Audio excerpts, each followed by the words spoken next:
Alors, petite actu moto électrique sur e-bike-génération.com. Damon Motorcycles, la Tesla de la moto électrique. Alors, ce terme de Tesla de la moto électrique est déjà utilisé avec Zero Motorcycles. Bon, c'est encore une autre marque là, voyons ce qui est dit.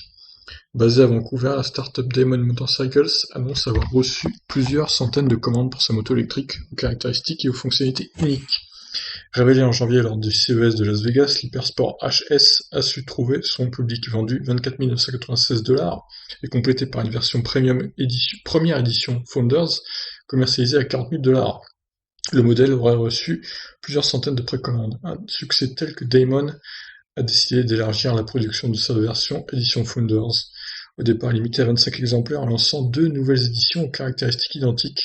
Seule la couleur change, Arctic Sun et Midnight Sun, qu'on voit ici du coup. Ce qui est vraiment excitant, c'est qu'environ 50% de tous ceux qui ont commandé une de ces motos ont moins de 40 ans.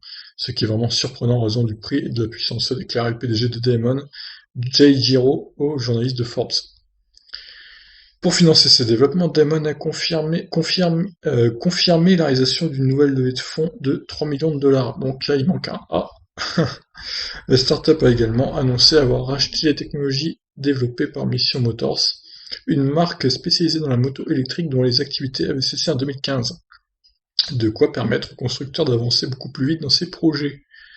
S'annonçant comme la Tesla de la moto électrique, la Damon Hypersport s'associe à un moteur de 160 kW, oui quand même, à une batterie de 21,5 kWh dotée d'un système de refroidissement liquide.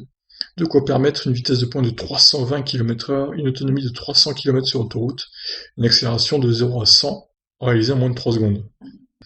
C'est monstrueux, les caractéristiques.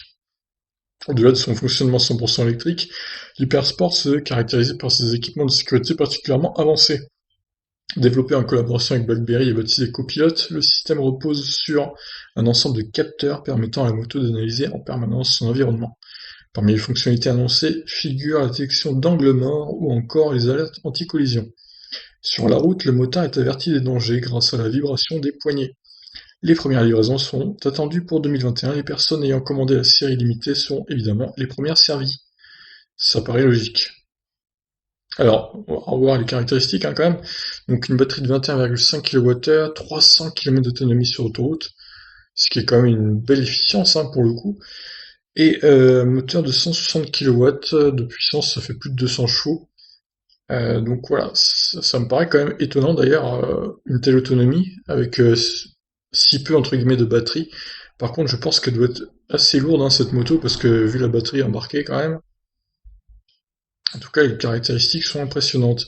Et surtout, elle n'est pas vendue si cher que ça, 24 996$ pour l'Hypersport HS, et la première édition Founders commercialisée, bon, à 40 000, évidemment, elle est plus chère celle-là.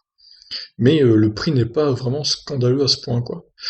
Donc voilà, écoutez, pour l'instant, elle n'est pas prévue en Europe, a priori, mais je pense que si elle fonctionne bien outre-Atlantique, eh ben, elle devrait arriver en Europe, je pense, il n'y a pas de raison. Voilà, sur ce, je vous laisse réagir. Ciao.